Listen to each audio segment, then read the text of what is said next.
Gautam Buddha,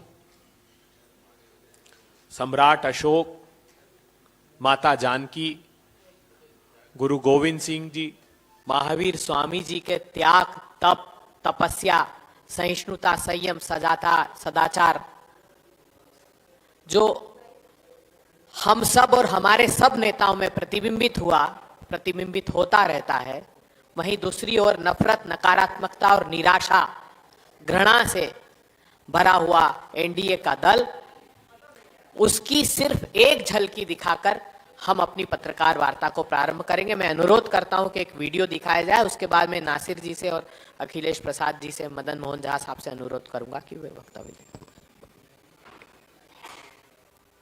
fashion है, कट्टा लेकर के आ जाते हैं, फिर बोलते हैं हैंड्स अप। भागलपुर में फिर से दंगे हो गए तो बोल दिया जाता है कि मैं तुम्हारा तो यमराज का टिकट पक्का। 52 से तेरे परनाना ने भी एसआईआर कराया था, तेरी दादी ने भी एसआईआर कराया था, तेरे पिताजी ने भी एसआईआर कराया था। जो किसी के उपकार को ना उपकार माने उसको नमक हराम क्या बोलते हैं। मैंने कहा मौलवी साहब मुझे नमक हरामों का वोट नहीं चाहिए। बेटा तेजस्वी तुम्हारा बाप नहीं सके, तुम्हारा बाप नहीं सके, अब तुम क्या सकेगा। जैसे ही हिंदुस्तान में इंडिया गठबंधन की सरकार आएगी, वैसे ही दुनिया की सबसे बेहतरीन नालंदा यूनिवर्सिटी बिहार में हम खोलेंगे। दुनिया और बाकी हिंदुस्तान को मैसेज देने के लिए कि बिहार मजदूरी नहीं करेगा, बिहार रोजगार लेगा, बिहार इंडस्ट्री चलाएगा। बिहार मैसेज देने के लिए हम यहां नालंदा यूनिवर्सिटी फिर से खोलने का काम करेंगे और इसमें बिहार के युवा एक बार फिर दुनिया को मैसेज देंगे। तो महागठबंधन ने क्या सोचा है आपके लिए, सुन लीजिए कि हर महीने आपके खातों में 2500 रुपए डाले जाएंगे सीधे महिलाओं के खातों में, कि जो भूमिहीन परिवार हैं उनको एक मकान हेतु 3 या 5 डिसमिल जमीन दी जाएगी और वो जमीन महिलाओं के नाम की जाएगी, कि जो जीविका बहनें हैं उनको स्थायी रोजगार दिया जाएगा और 30,000 रुपए प्रतिमाह मिलेगा। जो माताएं विधवा हैं उनको 1500 का पेंशन मिलेगा, जो हर साल 200 रुपए बढ़ाया जाएगा। महिलाओं के लिए हर अनुमंडल में कॉलेज या पाठशाला बनाई जाएगी ताकि आपको शिक्षा अपने ही यहां मिल पाए ठीक ढंग से। नौजवानों सुन लो, कोई छोटा कारोबार शुरू करना चाहते हो, गरीब परिवार से हो, महागठबंधन की सरकार तुम्हें 2 लाख रुपए देगी। हर विधानसभा में 10 करोड़ रुपए अलग से दिए जाएंगे ताकि स्थानीय उद्योग बने और आपको स्थानीय रोजगार मिले। हम एम्प्लॉयमेंट को ध्यान देंगे, बेरोजगारी को रोजगार देने के लिए हम पूरी कोशिश करेंगे। हर घर को एक नौकरी दिलाने का वायदा हमारे जो इसमें कहा गया है मैनिफेस्टो में, वो हम जरूर करके दिखाएंगे।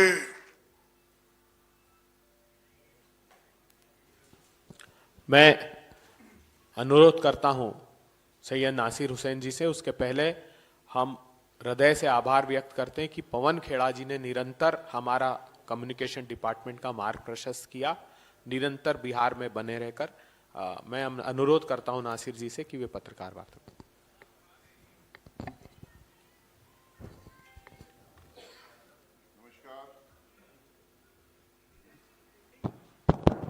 नमस्कार।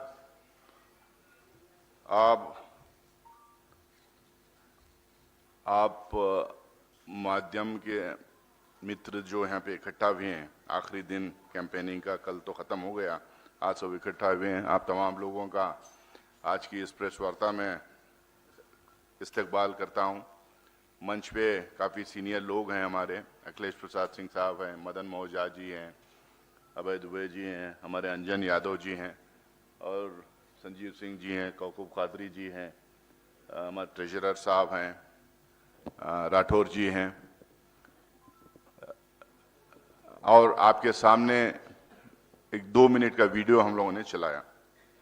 कल 2 फेजेस की भी कैंपेनिंग कल खत्म हुई। एक फेज का चुनाव हो गया है।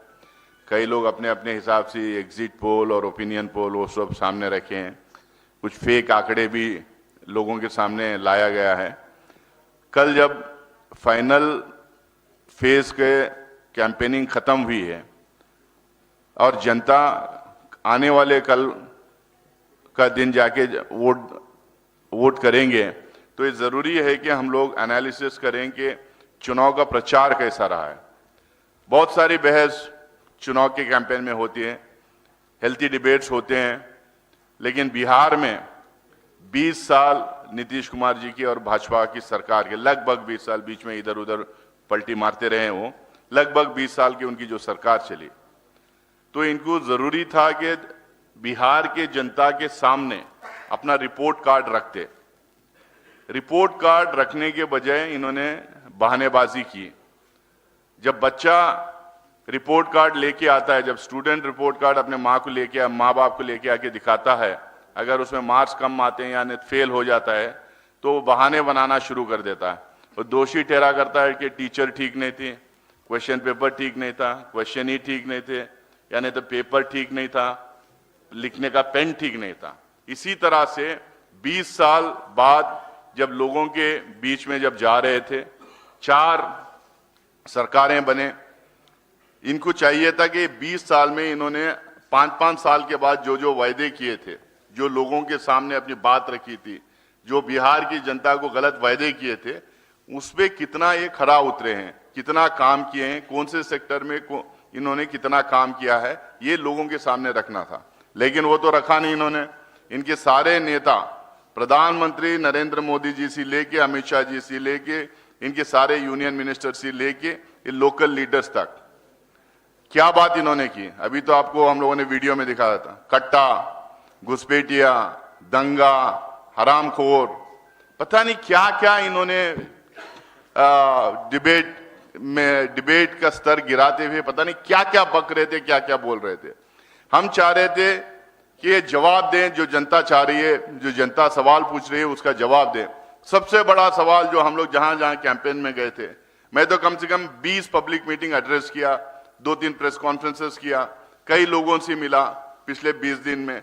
तो सबसे बड़ा सवाल जो जनता के मन में था कि पलायन।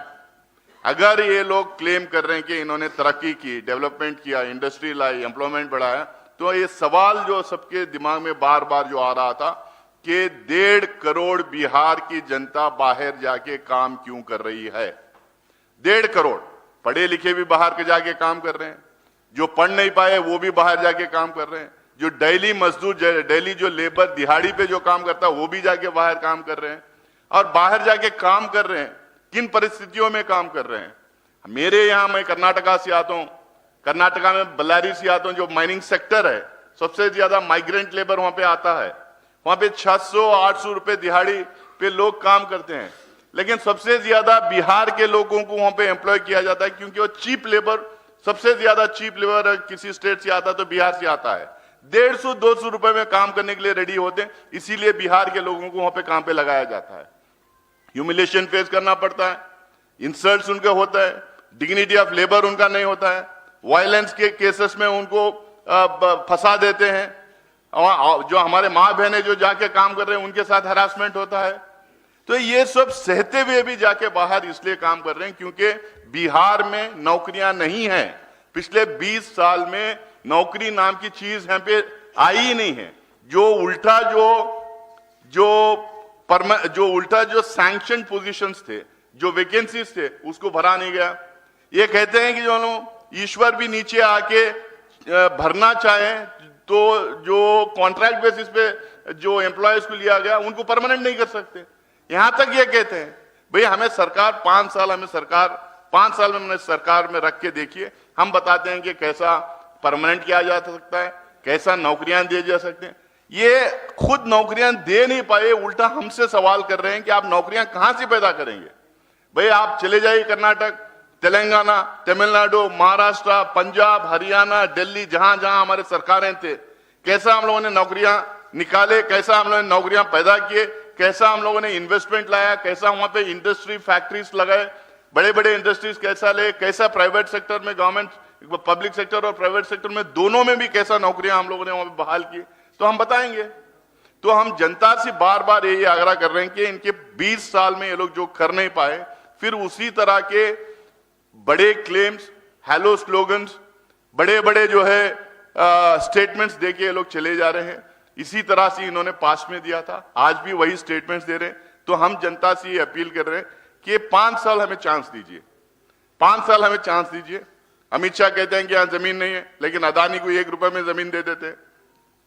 नीतीश कुमार जी कहते हैं कि समंदर नहीं है, लेकिन ये बहाने देखिए, जब रिपोर्ट कार्ड में 000 आ रहा है, 20 साल के रिपोर्ट कार्ड में 00 आ रहा है, तो ये कहते हैं कि समंदर नहीं इसलिए तरक्की नहीं हो सकती, जमीन नहीं है इसलिए तरक्की नहीं हो सकती। हम दिखाएंगे, हम करके दिखाएंगे समंदर, जो जिन जिन स्टेट्स में समंदर नहीं है वहां पे तरक्की कैसा भी और बिहार में तरक्की कैसा हो सकती है। और जहां जहां जमीन नहीं बोलती, इतनी फर्टाइल जमीन, इतनी फर्टाइल जमीन शायद ही किसी प्रांत में, हमारे देश के किसी प्रांत में ऐसी जमीन होगी। तो ये इस तरीके की बयानेबाजी बना रहे हैं, जंगल राज की ये बात करते हैं। आज एनसीआरसीबी का डेटा कहता है कि नंबर 2 इन वायलेंस, टॉप में किसने की? बिहार, नंबर 2 वायलेंस में की। अब ये कहते हैं कि जंगल, बार बार जंगल राज। ये गांधी मैदान में जो बिजनेसमैन को मार के फेंक दिए थे, 2 घंटे तक पुलिस वहां पहुंची नहीं, जबकि पुलिस जो है 100 मीटर पे पुलिस चौकी थी।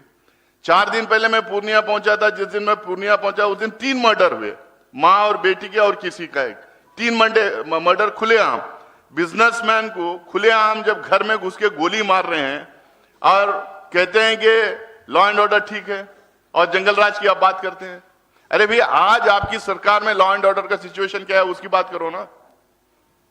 20 साल आप सरकार में रहे लगातार। मैं जहां से आता हूं, कर्नाटका आंध्रा से सबसे बड़े इंफ्रास्ट्रक्चर कंपनीज जो है, सबसे बड़े देश भर कंपनीज जाके देश भर में काम करते हैं। आप बताइए कितने कंपनीज जो बिहार में काम करने आए थे वो भाग गए पिछले 20 साल में, अपने इक्विपमेंट्स छोड़ के भाग गए क्योंकि लॉ एंड ऑर्डर सिचुएशन ठीक नहीं था। तो आप लॉ एंड ऑर्डर की बात करते हैं, तो एक तरफ ये बहानेबाजी कर रहे हैं, एक तरफ क्योंकि इनके पास बोलने के लिए कुछ नहीं, घुसपैठिया। भाई घुसपैठिया अगर हैं, इनको घुसपैठिया 5-5 साल के बाद क्यों याद आते हैं? मुझे आज तक ये समझ में नहीं आया। 5 साल, अब ये घुसपैठिया की बात याद करें, अगले 5 साल बाद याद करेंगे। सरकार 11 साल से इनकी है केंद्र में, 20 साल से सरकार इनकी यहां पर है। कौन आपको मना किया था? किसी ने जाके बोला कि घुसपैठियों को मत निकालिए? सबसे बड़े घुसपैठिए यहां पे अगर कोई है, 2 लोग जो घुसपैठिए जो सरकार में बैठे हैं वो आके हम पे घुसपैठ करना चाह रहे हैं, और 2 लोग जो गुजरात से आते हैं, जिनको सिर्फ हिंदुस्तान के हर प्रांत में नहीं, हिंदुस्तान के बाहर भी ले जाके बिजनेस दिलाते हैं। ये 4 लोग घुसपैठिया हैं। हर स्टेट में सरकार जहां बनती है वहां जाके लूट खरोच करने का काम ये लोग करते हैं। तो आज बिहार की जनता को तय करना है, 2 गठबंधन के बीच में टकराव है। ये टकराव सिर्फ बिहार में नहीं, पूरे देश भर में टकराव हो रहा है। हम बार बार ये कह रहे हैं, आज बिहार के लोगों को ये सवाल उठाने की जरूरत नहीं पड़ती। अगर पिछली बार थोड़ा सोच समझ के वोट किए होते और 5-7 सीट हमें आए होते तो पिछले बार ही हमारी सरकार बन जाती। लेकिन जो होना था हुआ, 20-25 सीट हमें पार्लियामेंट में आए होते तो हमारी सरकार वहां पे पार्लियामेंट में बन जाती।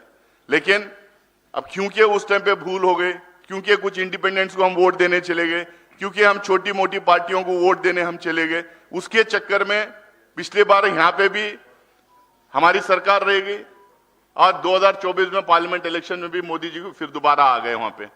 भले वो 2 बैसखियों के दम पे आए, लेकिन वहां दोबारा आ गए। हम ये कहना चाह रहे हैं कि 2 गठबंधन के बीच में टकराव है, 2 सोच के बीच में टकराव है। टक्कर सिर्फ महागठबंधन और इंडिया अलायंस के बीच में है। हम अपील ये कर रहे हैं कि अपना वोट जाया मत कीजिए। छोटे मोटे पार्टियां आएंगे, इंडिपेंडेंट्स आएंगे, लेकिन सरकार गठबंधन ही बनाएगी, या तो महागठबंधन बनाएगी या एनडीए बनाएगी। 20 साल एनडीए का रिपोर्ट कार्ड वो अपने सामने रख नहीं पाए हम, लेकिन राहुल गांधी जी को आपने अभी सुना, आपने खड़गे साहब को सुना, आपको प्रियंका गांधी जी को सुना, और आप सारे लोग हमारा कैंपेन ट्रैक कर रहे हैं। हमने गारंटीज जो हम लोगों ने अनाउंस किया, 2500 रुपए हो, या हम हर घर में एक नौकरी देने की बात जो की है, हमें बार बार बिहार के लोग यहाँ से दूसरे प्रदेश में जाके काम करने की नौबत ना आए, इसीलिए हम कह रहे हैं कि हर घर में एक नौकरी देंगे, ताकि कम से कम एक बंदे को नौकरी मिलेगी एक फैमिली में, तो अपने पूरे फैमिली को की देखभाली वो कर सकते हैं। अच्छे स्कूल्स की, अच्छे कॉलेजेस की, अच्छी यूनिवर्सिटीज की हम बात कर रहे हैं। हॉस्पिटल्स, हर कस्बे में, हर गांव में हॉस्पिटल बनने की हम बात कर रहे हैं। हर घर में नौकरी देने की बात कर रहे हैं। हर घर में नल जल की बात कर रहे हैं। बिजली 24/7 देने की बात कर रहे हैं। आज बिजली के रेट्स तो आसमान छू रहे हैं, बिजली के रेट्स आसमान छू रहे हैं। हम उसमें 200 यूनिट फ्री बिजली, 200 यूनिट गरीबों को फ्री बिजली देने की बात की है। ये कर्नाटका में हम लोगों ने करके दिखाया। भाजपा सवाल पूछ रही है आप लोग कैसा कर दें। कर्नाटका में हमारे 5 गारंटीज हम लोगों ने अनाउंस किया। जिस दिन महागठबंधन की सरकार बनी उस दिन से इंप्लीमेंट करना शुरू कर दिए। तेलंगाना में 6 हम लोगों ने अनाउंस किया। अंजन यादव जी यहां बैठे हैं, एक्स एमपी। 6 गारंटीज अनाउंस किए। जिस दिन गठबंधन की हमारी कांग्रेस की सरकार बनी उस दिन से इंप्लीमेंट करना शुरू कर दिए। हिमाचल प्रदेश में अनाउंस किए, उस दिन से हम लोगों ने इंप्लीमेंट करना शुरू कर दिए। यहां भी हमारे जो गारंटीज हम लोगों ने अनाउंस किया, वो गारंटीज को इंप्लीमेंट कराने की जिम्मेदारी कांग्रेस पार्टी की है। हम किसी भी तरह से उसको इंप्लीमेंट करा के रहेंगे। मैनिफेस्टो जो हम लोगों ने अनाउंस किया है, हमारा मैनिफेस्टो जो है, और इसके सरकार जब महागठबंधन की सरकार जब बनेगी, हम लोग कॉमन मिनिमम प्रोग्राम बनाएंगे। Guarantees, manifesto, common minimum programme, ये तीनों को इंप्लीमेंट करवाने की जिम्मेदारी राहुल गांधी जी की है, मल्लिकार्जुन खड़गे साहब की है। हम लोग पूरी जिम्मेदारी लेंगे कि लॉ एंड ऑर्डर यहाँ पे ठीक रहेगा, और हम लोग जिम्मेदारी ले रहे हैं कि ये तीनों चीज हम लोग इंप्लीमेंट करवाएंगे। नेताओं को सुनने के लिए जिस तरह से वो सवाल पूछ रहे थे मौजूदा सरकार के लीडरों को, वो जवाब जो दे नहीं पा रहे थे, ये सब आपके सामने है। फिर से एक बार हम चाहते हैं बिहार के मौजूदा सरकार के लीडरों को, वो जवाब जो दे नहीं पा रहे थे, फिर से एक बार हम अपील करेंगे कांग्रेस पार्टी की तरफ से कि हम चाहते हैं बिहार को कर्नाटक जैसा, तेलंगाना जैसा, तमिलनाडु जैसा, महाराष्ट्र जैसा, पंजाब, हरियाणा जैसा हम बनाना चाहते हैं। ये गरीबी और ये बेरोजगारी से मुक्त दिलाना चाहते हैं। इसीलिए 20 साल इनको आपने चांस दिया, 5 साल हमें मौका दीजिए, ताकि हम बिहार को तरक्की के रास्ते पे डालें। फैक्ट्रीज आए, इंडस्ट्री आए, नौकरियां बच्चों को लगे, अच्छे स्कूल्स, कॉलेजेस, यूनिवर्सिटीज खुले, अच्छे हॉस्पिटल्स खुले, और बिहार तरक्की के रास्ते पे चल पड़े। और हम एक चीज जरूर जानते हैं, बिहार जो है हमेशा रास्ता दिखाया है, और बिहार से जब जब आवाज उठी है देश रिस्पॉन्ड किया है। बिहार के तरफ पूरा देश देख रहा है, पूरी जनता देश की जनता देख रही है। तो हम अपील करते हैं कि आप फिर से एक महागठबंधन को जिताइए। 2029 में इंडिया अलायंस की सरकार देश में बनेगी। बहुत बहुत शुक्रिया आप लोगों का। नासिर भाई को चूंकि जाना है, उनका फ्लाइट का वक्त है, वो अनुमति चाहते हैं। मैं अब अनुरोध करता हूं अखिलेश प्रसाद जी से कि वे पत्रकार वार्ता को संबोधित। 1 मिनट। जी अच्छा। आप कर्नाटक से आते हैं और यहाँ पर आप जिस दिन से आपने कहा कि बिहारियों के लिए लड़ाई लड़ रहे हैं, तो जब वहाँ कर्नाटक में बिहारियों के साथ अत्याचार होता है तो आप स्टैंड कांग्रेस पार्टी पूरा स्टैंड ली। कांग्रेस पार्टी में लॉ एंड ऑर्डर 100% इंप्लीमेंट वहां पे होता है। सिर्फ बिहार के साथ नहीं, बिहार के अलावा भी देश का कोई भी बंदा जाके कर्नाटका में काम करता था उसकी सुरक्षा होती है। हम लोग बहुत ही स्ट्रिक्टली लॉ एंड ऑर्डर को इंप्लीमेंट करते हैं, और खासकर बिहार जहां से गरीब जनता के कम पैसों पे हम काम करती है। सिर्फ उनका वायलेंस रिलेटेड ही नहीं है, लेकिन उनकी जहां दिहाड़ी की भी बात आती है, हम उनकी लड़ाई लड़ते हैं। अरे पत्रकार वार्ता नहीं, प्लीज नहीं डिरेल होगा, please after this press conference. Bangalore का खासकर बोल रहा ना, बैंगलोर के पुलिस कमिश्नर, वो मेरे से सीनियर थे दिल्ली, मैं जब जेएनयू में था तो दिल्ली यूनिवर्सिटी में थे, श्रीमंत सिंह थी, वो भी बिहार के ही हैं commissioner, police commissioner. Thank you so much.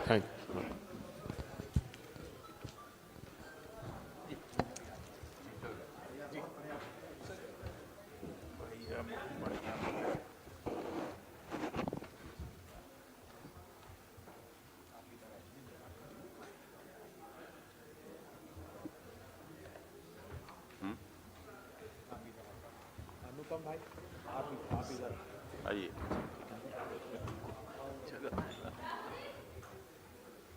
नमस्कार मित्रों, ऐसे तो विस्तार से नासिर जी ने चर्चा किया कि एनडीए के राज में पिछले 20 साल में क्या हुआ है और हम लोग क्या कुछ करने वाले हैं।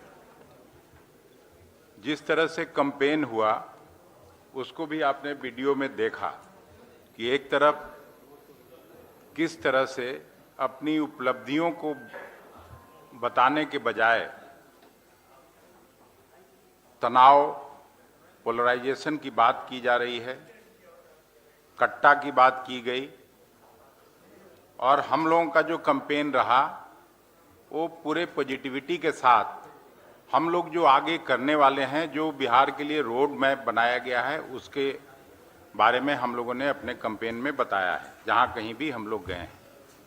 मैं भी लगातार कैंपेन में शामिल रहा हूं और मैं सीधे तौर पर दोनों का जो कंपैरिजन है मैं उसी की चर्चा करना चाहता हूं। उनके देखे 20 साल, हमें दीजिए 5 साल। महागठबंधन का साथ दीजिए, बेरोजगारी, पलायन और गुंडा राज के एनडीए राज को मात दीजिए।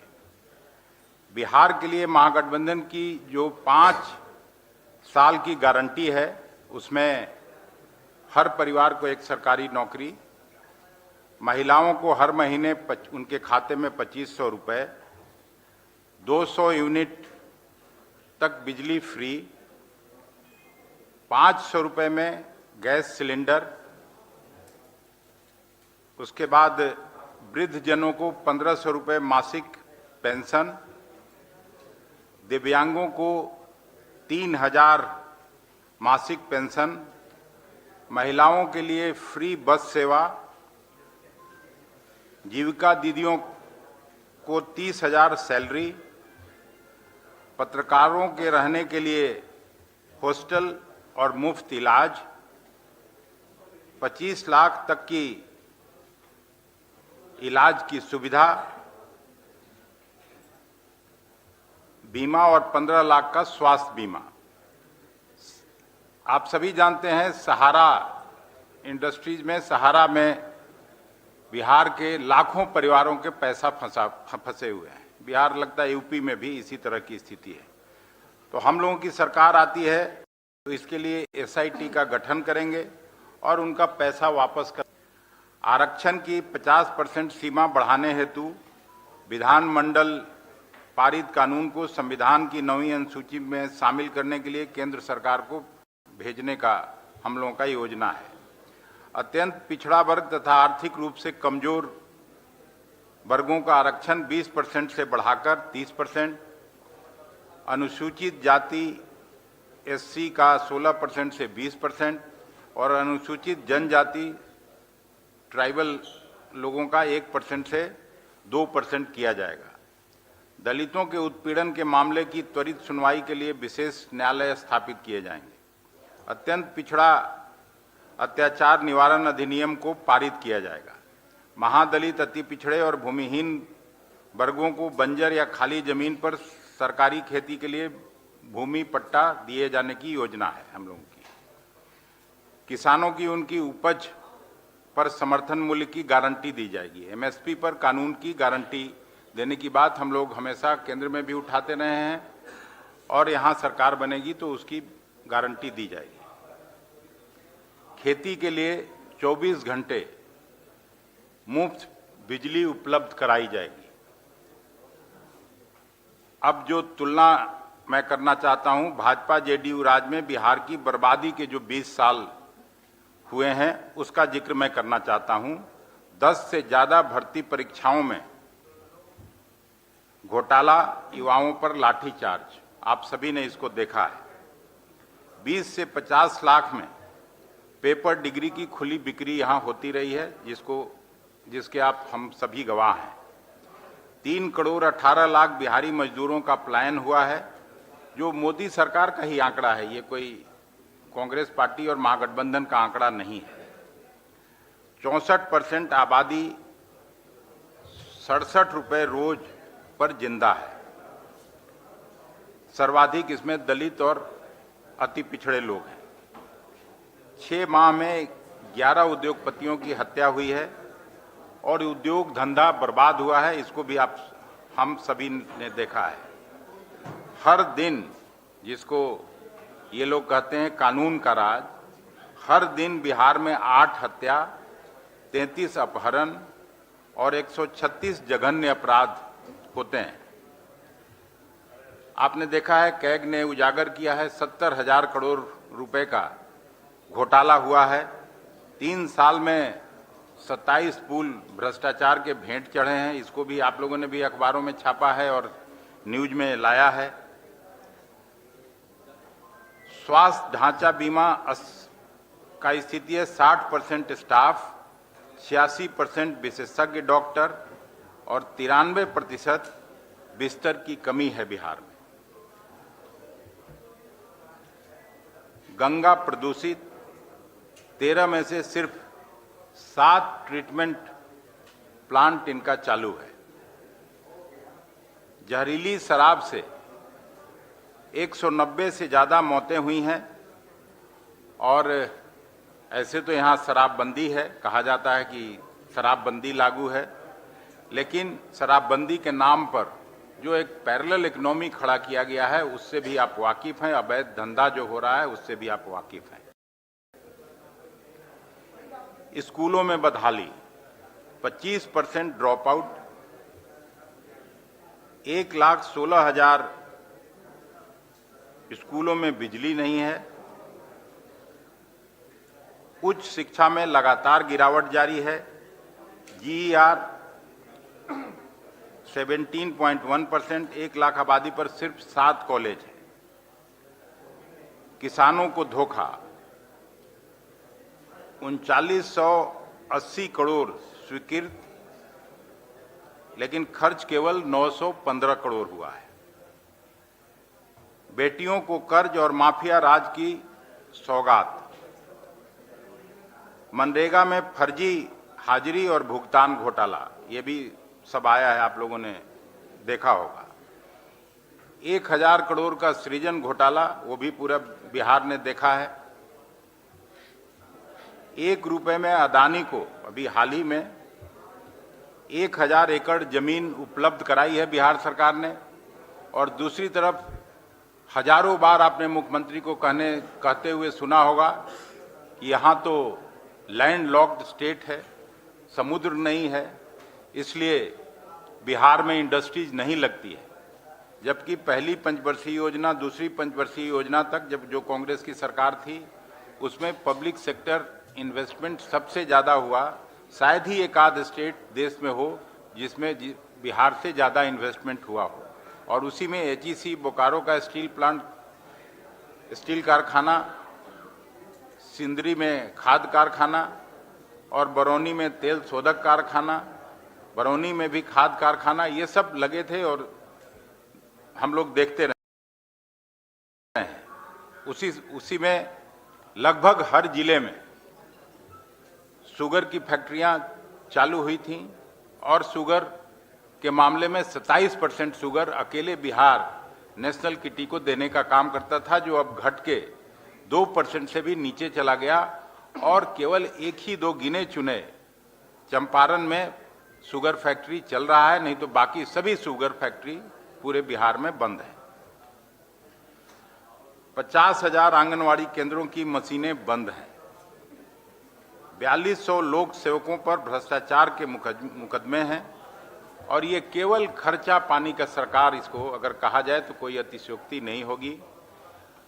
हर जगह लाल फीताशाही, ब्यूरोक्रेसी इस तरह की, जिसका जिक्र नासिर जी ने भी अभी किया। यहीं गोपाल खेमका की हत्या हुई, 130 से ज्यादा हत्या 9 महीने में केवल स्टेट कैपिटल में हुआ। गोपाल खेमका के हत्या के पहले 4 साल पहले हम मदन मोहन झा जी और कांग्रेस के कई साथी, उनके जब बेटे की भी हत्या हुई थी तब भी हम लोग उनके घर गए थे। और यहां से 50 गज की दूरी भी नहीं है कलेक्टर साहब का घर और 50 गज की दूरी भी नहीं है एसपी साहब का घर। तो ये तो सीधा जिस तरह का गुंडा राज है। और अगर पूरे उनके कार्यकाल को देखिएगा, 17-18 साल नीतीश जी का और 2 साल और अपने उनके एक सहयोगी के द्वारा जो राजपाट रहा, उसमें 54,000 से ज्यादा हत्याएं हुई हैं। और फिर भी ये कानून का राज इसको कहते हैं। लालू जी की राज की बात करते हैं 20 साल पहले वाला, तो 20 साल में जो बच्चा पैदा हुआ वो तो इस बार वोट देने जा रहा है, उसने पहले वाला तो राजपाट नहीं देखा, लेकिन ये गुंडा राज जरूर देख रहा है। तो इस आधार पर हम कह सकते हैं, और जो हम लोगों ने कैंपेन के दौरान जिस तरह से नौजवानों को, किसानों को, मजदूरों को, मां बहनों को कैंपेन के अंदर आते देखा, तो उसमें निश्चित रूप से हम कह सकते हैं कि महागठबंधन बड़े मार्जिन से यहाँ चुनाव जीतने जा रही है। और जिन गारंटी का बात हम लोगों ने किया, हम उसको निश्चित रूप से लागू करेंगे। यही बात आज मैं आपके बीच कहने आया था, और आप सबों को हृदय से धन्यवाद देता हूं कि लगातार मीडिया के सभी भाई, अलग अलग चैनलों से आने वाले, अलग अलग अखबारों से आने वाले, आप लोगों ने भी सहयोग प्रदान किया। इसके लिए कांग्रेस की तरफ से हम आपको धन्यवाद देते हैं, शुक्रिया अदा करते हैं और आपके आभारी हैं। आपको बहुत बहुत धन्यवाद। मैं अनुरोध करता हूं मदन मोहन झा साहब से, फिर कादरी साहब से, और उसके बाद अनुपम जी संक्षिप्त में अपना तीनों लोग वक्तव्य दें। हमारे सामने बैठे हुए हमारे पत्रकार मित्रों, मीडिया कर्मियों, मुझसे पहले नासिर साहब ने आप लोग को सभी बात बता चुके हैं, और डॉक्टर अखिलेश प्रसाद सिंह जी ने बहुत ही विस्तार पूर्वक सारे बातों पर प्रकाश डाल दिया है। मैं समझता हूँ बहुत बात कहने के लिए है नहीं, लेकिन मैं आप लोगों को तहे दिल से धन्यवाद देना चाहता हूँ, जो लाख दबाव के बावजूद भी आपको जब भी याद किया गया, हमारे नेताओं के प्रेस कॉन्फ्रेंस में आपने उसमें शिरकत किया और हमारी बातों को जनता के सामने रखने का प्रयास किया। इससे पहले हमारे दुबे जी ने एक वीडियो दिखाया है, सकारात्मक और नकारात्मक। मैं समझता हूँ यह सिर्फ इन लोगों की बात नहीं है। जिन नेताओं का सोच नकारात्मक होता है, उसके जनता भी उसी तरह से एक्ट करते हैं।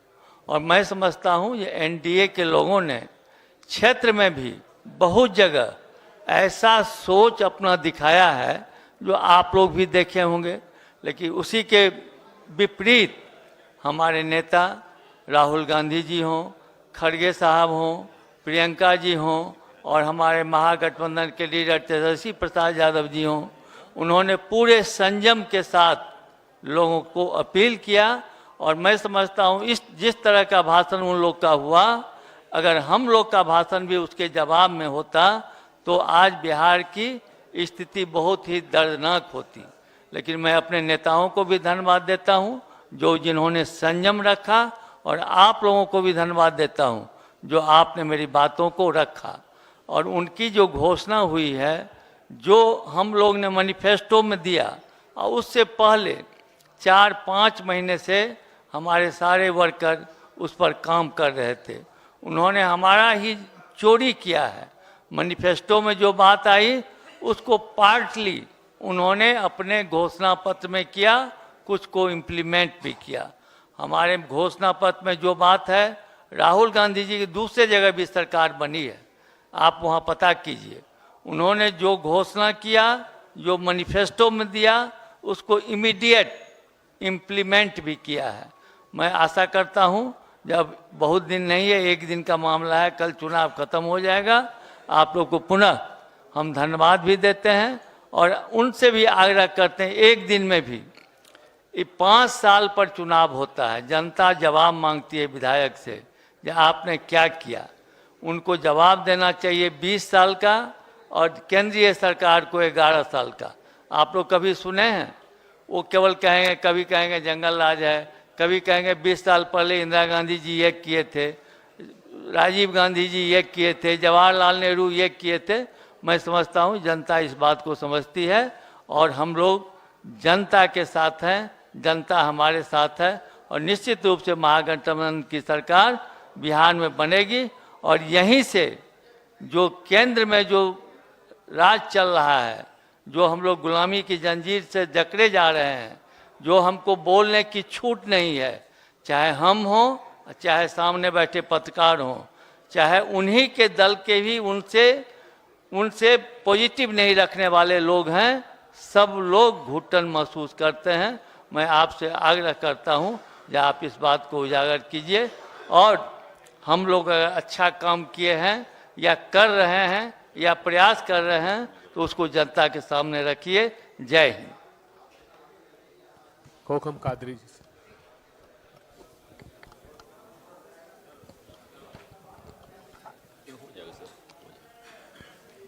साथियों,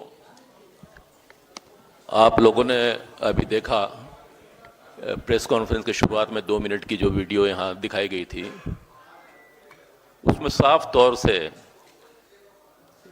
इस बात को इंगित की गई कि किस तरह से हमारे आदरणीय नेता राहुल गांधी जी, प्रियंका गांधी जी, हमारे राष्ट्रीय अध्यक्ष खड़गे जी और तमाम जो हमारे शीर्ष के नेतागण हैं, बिहार के उत्थान के लिए, युवाओं के लिए, रोजगार के लिए, पलायन की समस्या को ख़त्म करने के लिए, शिक्षा स्वास्थ्य के लिए अपनी बातों को जनता के बीच में रखी। और दूसरी तरफ आपने देखा कि किस तरह से भारतीय जनता पार्टी जो हर चुनाव में अपने उन्मादी बातों के लिए जानी जाती है, डिस्क्रिमिनेशन के लिए जानी जाती है, और किस तरह से तमंचा, कट्टा, दुनाली, घुसपैठिए, आतंकवादी और नमक हराम, नमक हलाल की बात कर रही थी। तो मैं समझता हूं कि ये चुनाव ये सही है कि भारतीय जनता पार्टी एनडीए की जो डबल इंजन की सरकार चल रही है उनके और हमारे बीच है, लेकिन एक बात आपने नोटिस की होगी कि हाल में पहले चरण के जो चुनाव हैं उसके बाद जो चर्चाएं हैं उसमें कहीं ना कहीं जो डबल इंजन की सरकार इनकी चल रही है, वो डबल इंजन की सरकार जरूर है, लेकिन बॉगी के विपरीत दिशा में दोनों इंजन लगी है और आपस में इनकी खींचातानी चल रही है। ना ये बिहार के उत्थान की बात कर रहे हैं, ना विकास की बात कर रहे हैं, और लगातार एग्रेशन जो इनके उप मुख्यमंत्री आपने देखा कि किस तरह से चुनाव में उन्मादी बातों को कर रहे थे। तो हम कहना चाहते हैं कि हमारे पास तो योजनाएं हैं जिसकी चर्चा नासिर साहब ने, अखिलेश जी ने भी यहाँ पर काफी विस्तार से की। तो हम आपके सामने 2-3 बात पूछना चाहते हैं कि आखिर चुनाव के समय ही ये 10,000 रुपए तमाम महिलाओं को क्यों बांटे गए? क्या इसकी आवश्यकता पड़ गई जब आपने काम किए थे? इसके अलावा बिहार के अंदर अगर देखा जाए तो 33% से ज्यादा गरीबी है। ऑल इंडिया का जो फिगर है उसमें यहाँ 17% के आसपास लोग गरीब हैं। 4% ऐसे लोग हैं जिनकी आय यहाँ मात्र 50,000 है, और उसमें भी शेड्यूल कास्ट, शेड्यूल ट्राइब्स और ईबीसी के जो लोग हैं उनकी जो आय है वो मात्र 2% है। 96% लोगों के पास यहाँ अपनी गाड़ी नहीं है। सिर्फ 6% लोग ऐसे हैं जो यहाँ ग्रेजुएट हैं। वो आप यहाँ स्तर देख लीजिए पढ़ाई का, लोग यहाँ से बाहर चले जाते हैं। और हिंदुस्तान का जो पर कैपिटा है इनकम, उसमें भी बिहार सबसे निचले स्तर पर है। नीतीश जी के समय के 2020 के आंकड़े को अगर हम देखें तो 2.65 हो गया है विकास का जो स्तर है। तो ये ग्रो कहां कर रहा है, कहां विकास है? इसलिए हम तो ये कहना चाहेंगे कि आपस में इनकी नूरा किश्ती चल रही है, इनके पास कोई योजनाएं नहीं है। योजनाएं हैं उसका लाभ जनता को मिलने वाला है। इसलिए निश्चित रूप में एक बार जो है बिहार की जनता ने मन बनाया है बिहार को बदलने का, और हम आशा करते हैं कि ये हमारी महागठबंधन की सरकार बनेगी। आप पत्रकार बंधु ने यहाँ समय दिया, चूंकि यह अंतिम प्रेस वार्ता आपके साथ है। आप तमाम लोगों का तहे दिल से शुक्रिया, धन्यवाद। अंतिम वक्तव्य के लिए मैं अनुपम जी से अनुरोध करता हूँ। धन्यवाद अभय जी। दोस्तों, इस प्रेस वार्ता की शुरुआत में आप लोगों ने 2 मिनट का एक वीडियो क्लिप देखा, और जो प्रमुख संदेश है जो मैं देना चाहता हूं वो दरअसल उस क्लिप में ही था। वो ये है कि एक तरफ तो कांग्रेस पार्टी महागठबंधन, दूसरी तरफ भाजपा का प्रचार है, प्रधानमंत्री नरेंद्र मोदी का प्रचार है। जो कट्टा, तमंचा, दुनहली, और जब एआई की बात करते भी है तो कहते हैं कि हमारे यहां तो एआई का मतलब आई होता है, यही उनकी एआई की परिभाषा है। एक तरफ हम भविष्य की बात कर रहे हैं, वो सिर्फ इतिहास में हम लोगों को ले जाने का प्रयास करते हैं। तो ये जो क्लियर ब्लैक एंड व्हाइट है, स्पष्ट रूप से दूध का दूध और पानी का पानी हो गया है, और हर चुनाव में प्रधानमंत्री नरेंद्र मोदी की जो भाषा की मर्यादा है, उसका स्तर कहां जाता है, यह हमने सिर्फ बिहार में नहीं, चुनावों में देखा है। हर बार ऐसी ही स्थिति होती है। बिहार की जनता, बिहार के लोग इस चुनाव में दोनों समूहों के, दोनों गठबंधन के प्रचार को बहुत नजदीक से देख रहे हैं, और ये समझ रहे हैं कि जिस बिहार का अतीत इतना गौरवशाली रहा है, जिस बिहार को लेकर, हमारे राज्य को लेकर हमें गर्व है कि गौतम बुद्ध, सिद्धार्थ गौतम को जिसने बुद्ध बना दिया हो जिस बिहार ने, मोहनदास को जिसने गांधी बना दिया हो, हमें गौरव है उस इतिहास पे। आज उसी बिहार के लोग देश भर के लेबर चौक पे सुबह खड़े होकर अपमान का घूंट पी रहे हैं। यह कॉन्ट्रास्ट है, और इसलिए हम भविष्य की बात कर रहे हैं। ये पलायन के अंधकार में धकेल रहे हैं, बेरोजगारी के अंधकार में धकेल रहे हैं, गुंडा राज के अंधकार में धकेल रहे हैं हम लोगों को। और जब हम पलायन, बेरोजगारी की बात करते हैं, आपको पता है हमारे हल्ला बोल आंदोलन के माध्यम से इसी मुद्दे पर कई वर्षों से हमने काम किया है।